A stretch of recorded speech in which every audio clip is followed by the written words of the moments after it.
Unable to keep up with the who, the when, the why, and the how. Well, fair not. It's a little late, but this is last week's news now. What's up, guys? How you doing? Glad you stopped by. Welcome back to the channel. And if you're brand new, hey, grab a seat and stay a while. But do me a couple favors first. Go down and hit that subscribe button. Then go next door, ring that bell. Make sure it says all so you know when the next video pops up. Hit that like button. And before you head out, drop a comment. And if you're one of the regulars here, welcome back for another round. I ask that you also hit that like button. And before you leave, drop a comment. YouTube does love the comments. And of course, share the video out on all the socials. Couple quick shout-outs for some streams I was on over the weekend. That will be Samael, the infamous, and Wookie Be Bad. I'm going to leave links to both their channels down below in the description. Check them out. Give them a sub as well. Okay. It's Monday, and as we do here on the channel, we get you caught up on some stories you might have missed in the week that was pop culture. All links will be down below in the description, so let's get started. First story comes from the direct via Deadline, where a Star Wars producer decided to be the White Knight for Kathleen Kennedy. So, as we know, Lucasfilm President Kathleen Kennedy is no stranger to negative critique of her stewardship ever since she was named president back in 2012. Well, enter another White Knight. In this form, it is Tony Gilroy, who has come to her defense. Recently, he was asked about doing her job amidst all the comments on the internet, and here is what he had to say. Let me pull this up right here. The direct states, taking things back to Kennedy, he made it clear that he doesn't envy the job she has to do, considering all the comments she sees over the internet. Quote, now, I do read what there's no way doing it and not being controversial. There's no way. It's impossible. And like Kathleen's job is like, you don't want to be Kathy ever up on the internet. It's just what she goes through and and it's been for years. Wow, that really says a lot. That's riveting stuff there, Tony. To me, it sounds like he's trying to come to his defense because he has a second season of a show that wasn't watched, pretty much, that being Andor, and I think he's trying to save that season from getting the Willow treatment. Just my thoughts. Steve, sticking with Lucasfilm, going to comicbook.com via the Hollywood Reporter. In case you forgot, because I'm sure most folks have, Taika Waititi is supposed to be writing a Star Wars film that he's also supposed to direct. Well, we got an update from him. Let me pull that up. And where he says, I've got a really good idea for it. And quote, the Waititi shared with the Hollywood Reporter, quote, it's just, with all films, it's the middle part. You're like, what's going to happen? And then you look at all those films that are so great, you're like, well, I guess they can meet a smuggler with an alien sidekick, end quote. The article goes on to say, it's easy to see why TD could be struggling with the story, not due to lack of creative talent, I beg to differ, but as he is immensely busy over the last few years, as reports emerge every few months that he's attached to a new project. Due to the writer's strike, both Waititi and the Wilson Carnes have halted any significant work on the script, causing further delays on the project. At Star Wars Celebration this past April, Lucasfilm announced 3 new films that would be moving forward, though didn't make any updates on Waititi's film during its official presentation.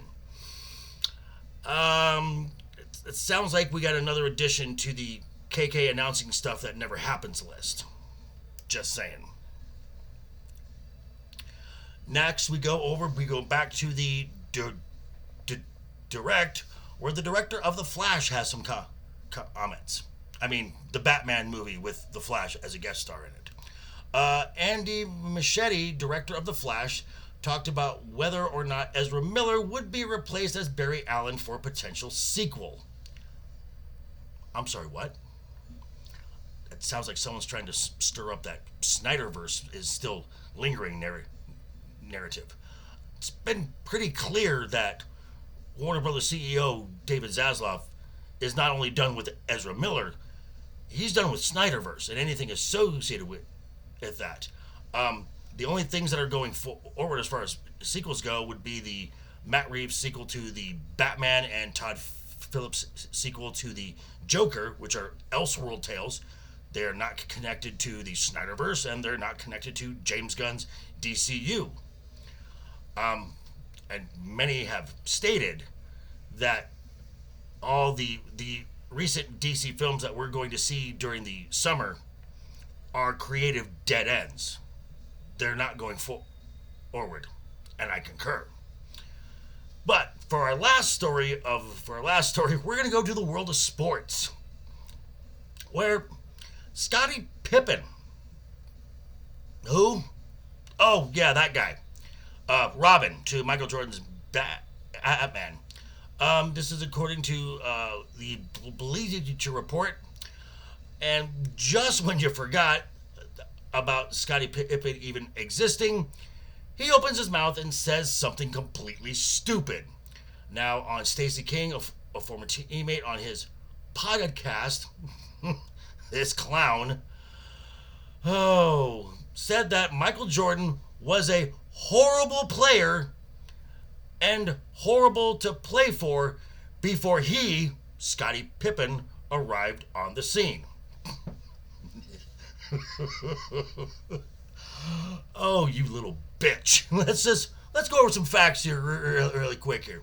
He was drafted for the 84-85 season. Rookie of the year. Went to the playoffs. 85-86 went to the playoffs. 86-87 led the league in scoring and went to the playoffs. With the talent surrounding him was Charles Oakley and John Paxson. Scottie, my man, Michael Jordan made you 6 championships. Sounds like somebody's bitter. Bitch. But anyway, those are stories you might have missed, and my little hot takes on them as well. But I want to hear what you have to say. Let me know down below in the comments, and check me out tonight. I will be over with Cannoli Sasquatch.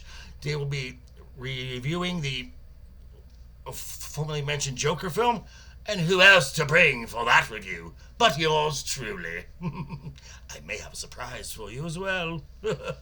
Also, check me out Wednesday. We moved the Game of Thrones review to Wednesday, 5 p.m. Pacific, 8 p.m. Eastern, over on Legion Talk. And thanks for stopping by, guys. Stay tuned for Wednesday.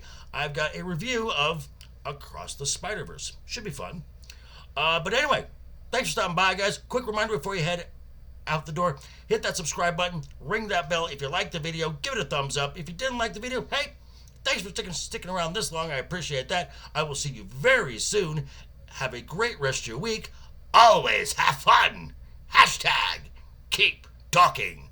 And always keep that smile on your face.